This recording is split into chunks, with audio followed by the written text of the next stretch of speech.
Hello and welcome.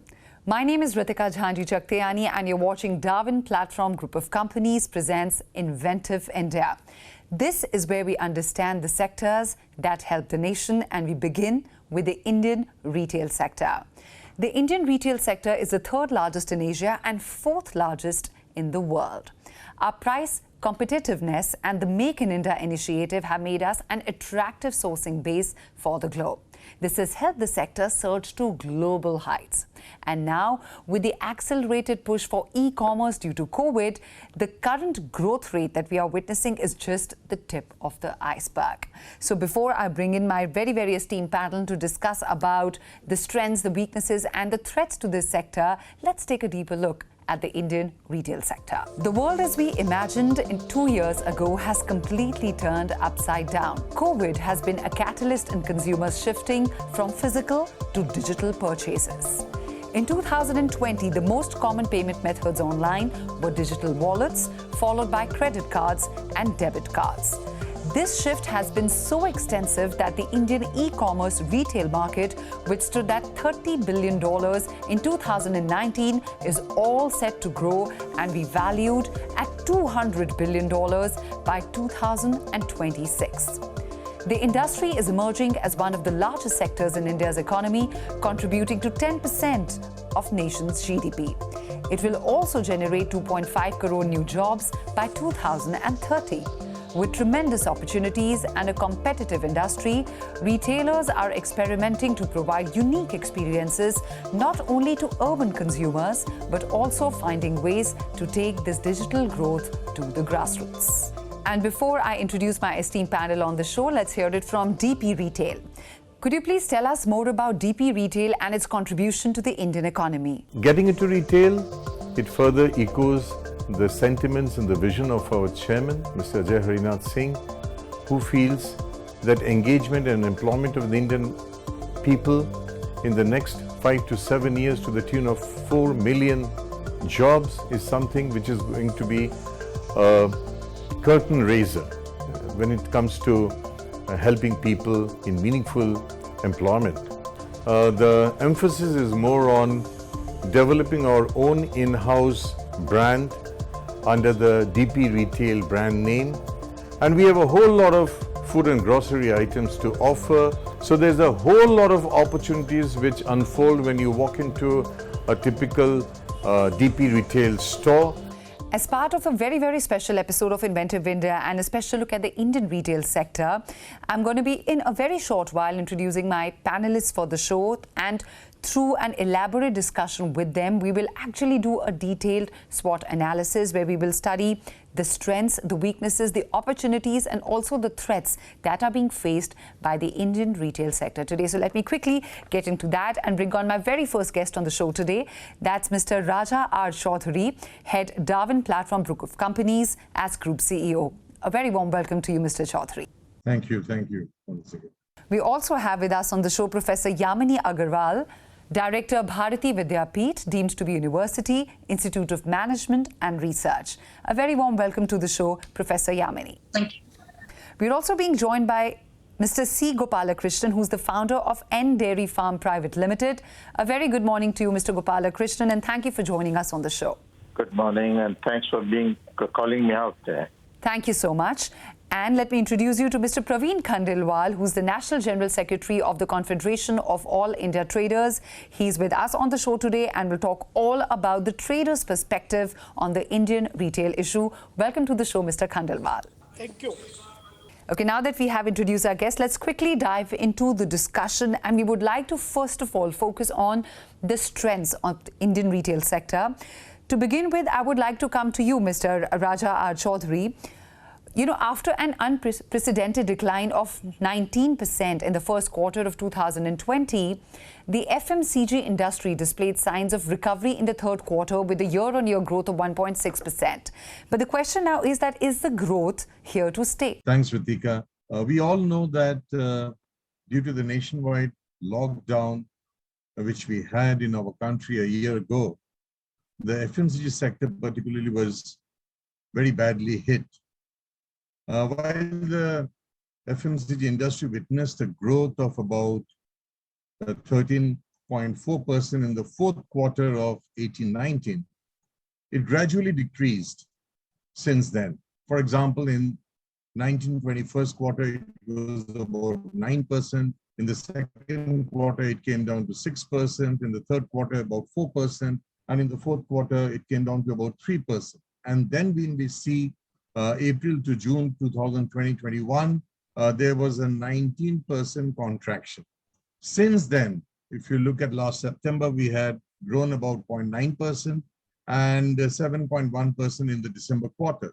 Look at retail, a distinct trend is emerging in the prioritization of brand assortment and the SKU range. Retailers continue to respond to supply chain restrictions by evolving and optimizing stocking behavior.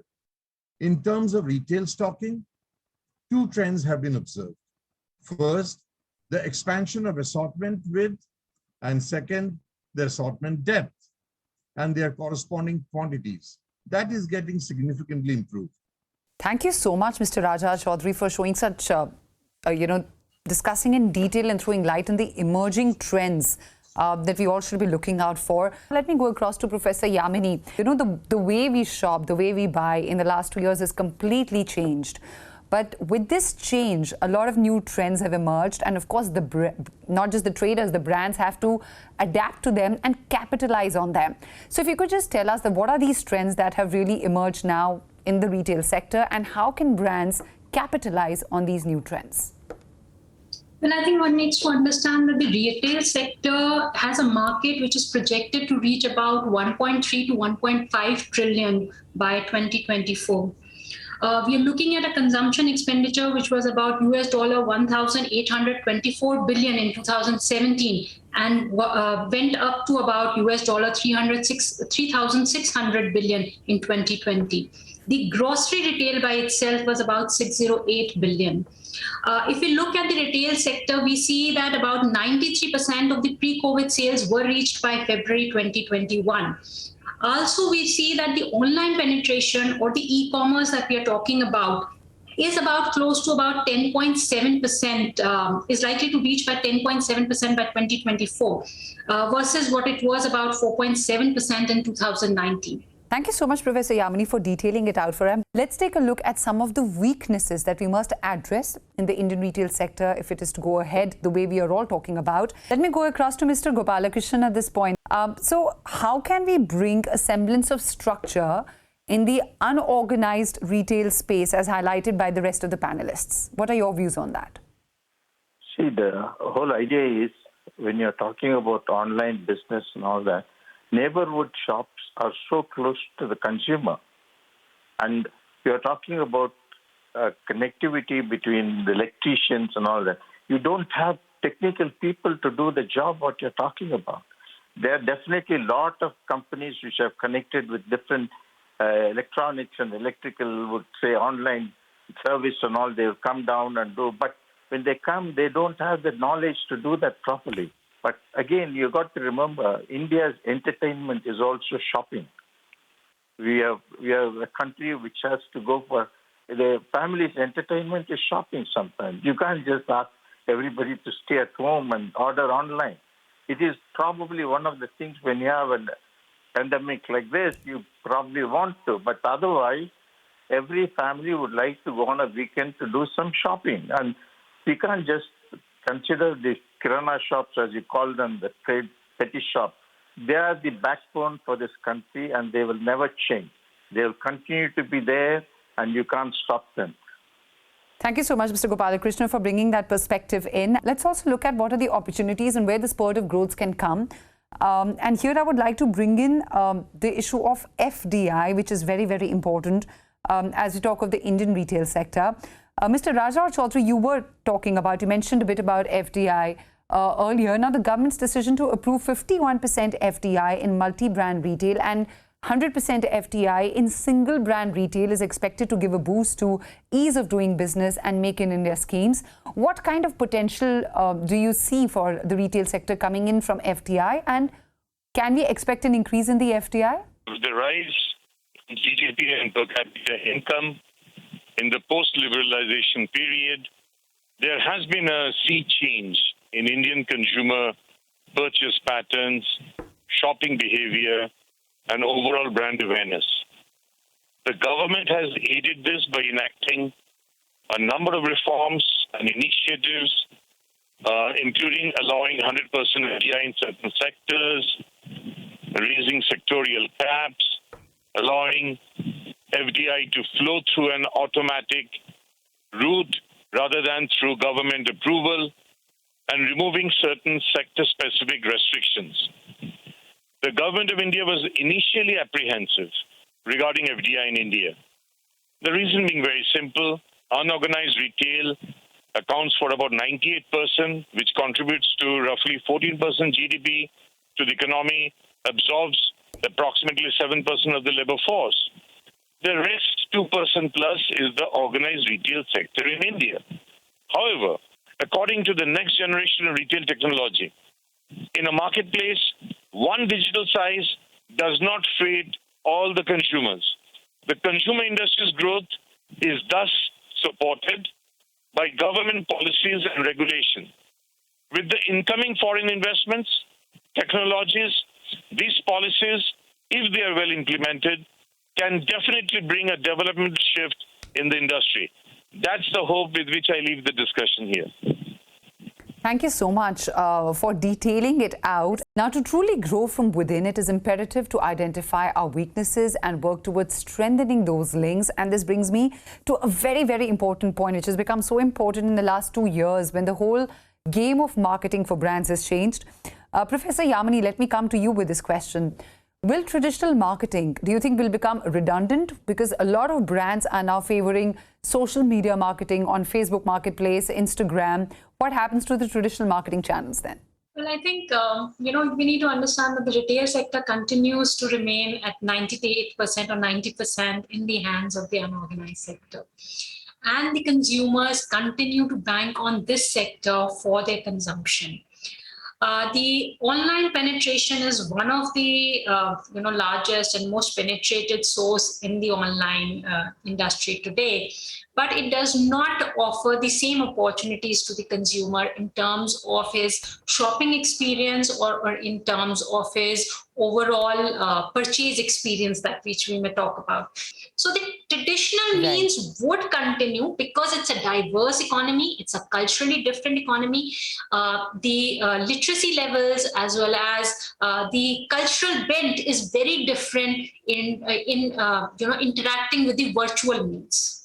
Thank you, Mr. Yamini, for detailing that. Moving on to Mr. Chaudhary. Mr. Chaudhary, let's just talk about the behavior of demographics here. Talking of Gen Z now, Gen Z is splurging on non-essential items and brands. There's a huge discretionary spending happening there. How do brands capitalize on this particular phenomena? Well, when we compare it with prior generations who entered the workforce, we can always find some differences in the approach with which people work or address issues. Business will need to fully tailor to professional experiences. We talk about customer experience, deep personalization. I think that's something which is very important to push Gen Z to spend portion of their careers in such organizations which make sense, applying their unique skill to create customer solutions. It should benefit workers of all generations, assisting in the traction and retention of talent. When we talk about dynamism in marketing and branding, it can help us to repair the economy and the business that have got broken. Now, for that, we need better assortment, competitive pricing. We need a viable and a sustainable brand strategy. We need communication. We need marketing. We need packaging. We need to invest in product design and sourcing. And we need to create a viable organization with an operating model. And these would be the salient features which will help us to ensure that brands capitalize with the help of Gen Z. Very well outlined, Mr. Raja Chaudhary. Thank you for that. Moving on to the threats that are being faced by the retail sector, I think it's very, very important to cover that in this analysis. And we're going to, of course, come to the whole changing mode of payment game totally. But let me go across to Mr. Gopalakrishnan with my question in this. So with online retail being lapped up by Indian consumers and digital being the new norm, how can offline retailers win the customers that they've already lost? How can they win them back? See, when online people are buying products from online, they don't know the product. But the customers who have been visiting the stores and their interaction, again, it comes back to the interaction and the quality of the product. Now, certain things in online, there are rejections. Too many people reject products also, stating that it is not as per their requirements. And we are still, the literacy level is so low yet. We have to get that going first. And the digital payment, as you said, if consumers in the rural area, people must also be educated on this usefulness, and then only it will improve.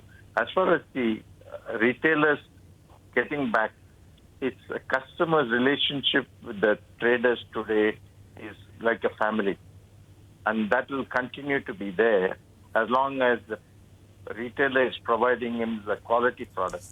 That's the basic principle in retailing.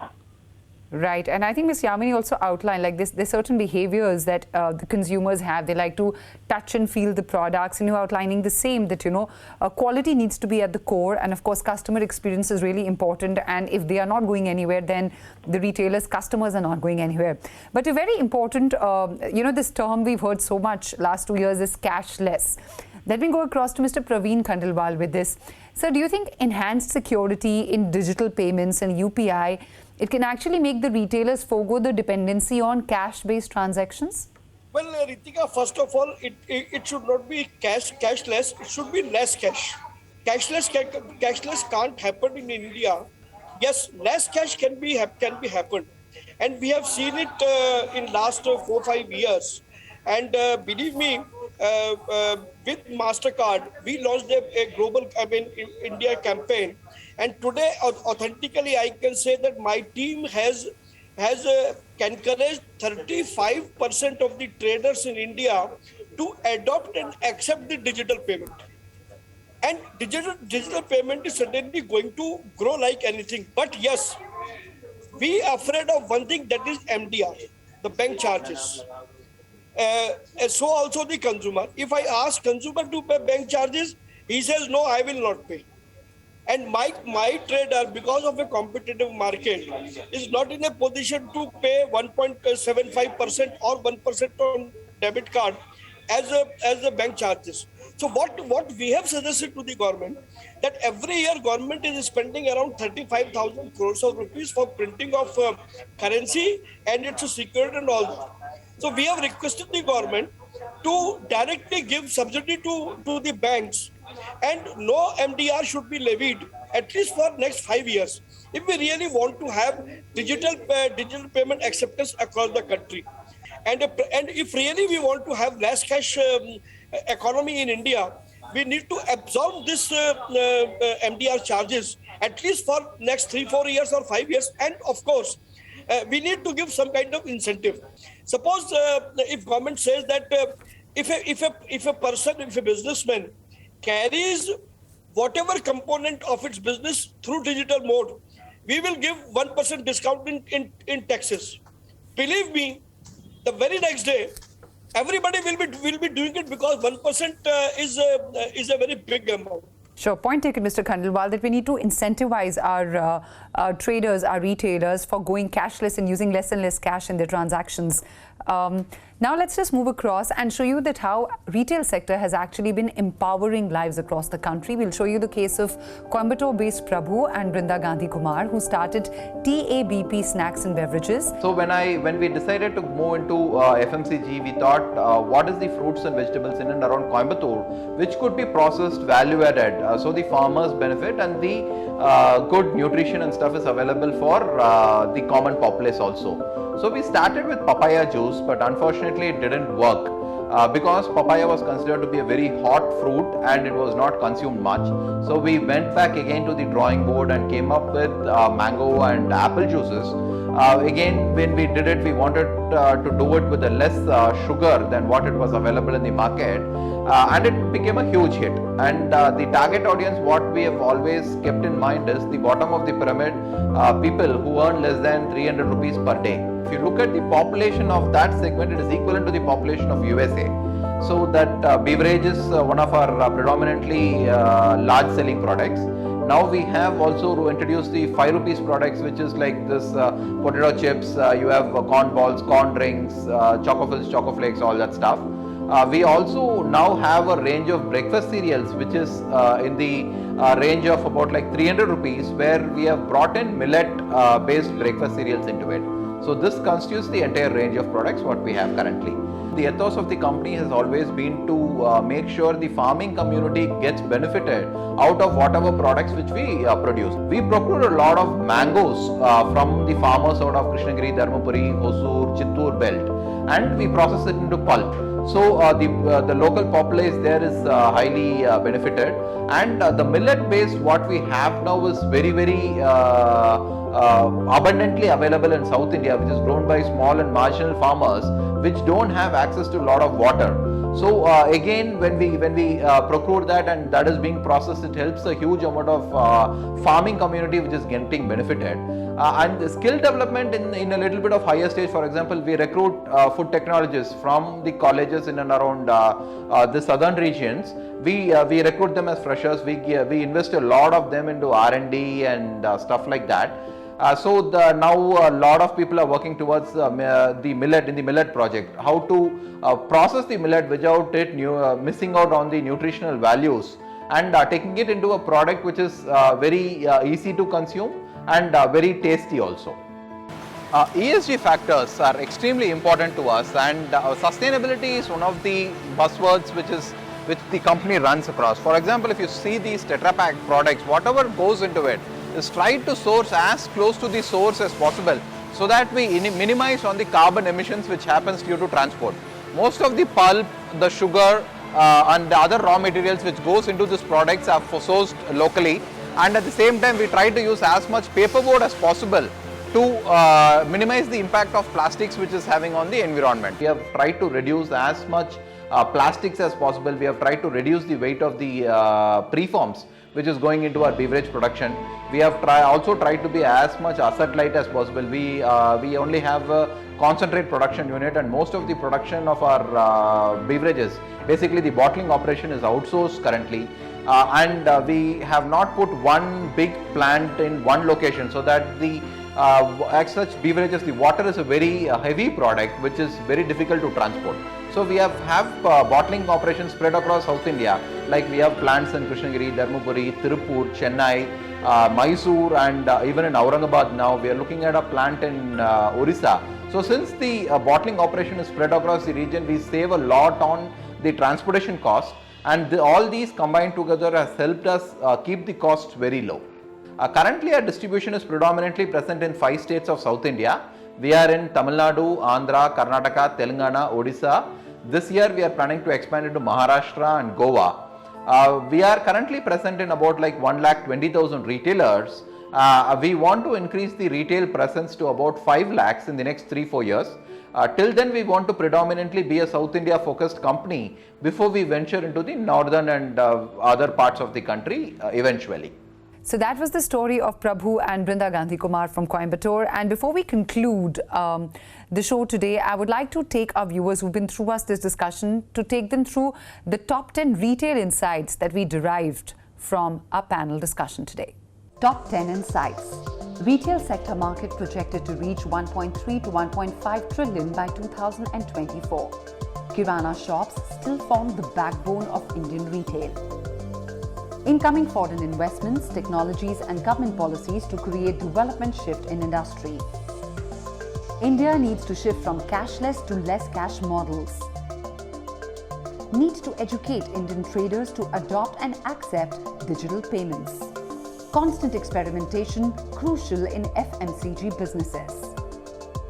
Gen Z spending driven by custom experiences and deep personalizations.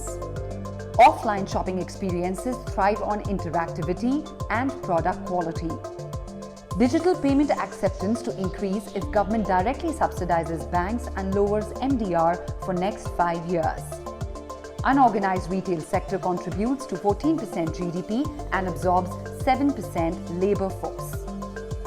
So the future of the retail sector looks promising, with the projections and insights pointing towards an upward graph. Stay tuned with us to witness the ever-changing dynamics of the Indian retail sector. I would like to thank all the panelists who joined us today and gave their valuable insights on the show. With this, we come to an end of Darwin Platform Group of Companies presents Inventive India. We'll be back with our eye on many more sectors in weeks to come. Till then, stay safe and stay updated with Republic TV.